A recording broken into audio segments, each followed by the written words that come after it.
20 വർഷത്തെ കഠിന തടവ് എല്ലാ പ്രതികൾക്കും നൽകുന്നു. പക്ഷേ ജീവപര്യന്തം എന്നൊരു കാര്യത്തിലേക്ക് കടക്കുന്നില്ല. കാരണം 20 വർഷം എന്ന് പറയുമ്പോൾ അതിനകത്തൊരു കണക്ക് പറയുന്നില്ല. സാധാരണ ഇതിൽ ജീവപര്യന്തം എന്ന് പറയുമ്പോൾ ഒരു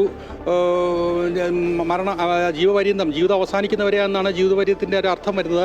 ഇടക്കാലത്ത് ഇളവൊക്കെ കിട്ടാറുണ്ടെങ്കിലും പക്ഷേ കഠിന തടവ് എന്നുള്ള രീതിയിലേക്കാണ് ഇപ്പോൾ ശിക്ഷാവിധികൾ പറയുന്നത്. ഏതാണ്ട് 1 മുതൽ 6 വരെയുള്ള പ്രതികൾക്ക് 20 വർഷത്തെ കഠിന തടവും ഒപ്പം പിഴശിക്ഷയും മനസ്സിലാക്കിയനുസരിച്ച് 15,000 രൂപയുടെ ഒരു പിഴശിക്ഷയാണ് കാണുന്നത്. ഇതുമായി ബന്ധപ്പെട്ട കൂടുതൽ വിവരങ്ങൾ ഈ ഘട്ടത്തിൽ ലഭിക്കേണ്ടതുണ്ട്. എന്തായാലും മുഴുവൻ പ്രതികൾക്കും, അതായത് നേരത്തെ കണ്ടെത്തിയ മുഴുവൻ പ്രതികൾക്കും 20 വർഷത്തെ കഠിന തടവ് എന്നുള്ളൊരു ശിക്ഷാവിധിയാണ് ഈ ഘട്ടത്തിൽ പുറത്തു വന്നതെന്നാണ് നമുക്ക് ലഭിക്കുന്ന വിവരങ്ങൾ.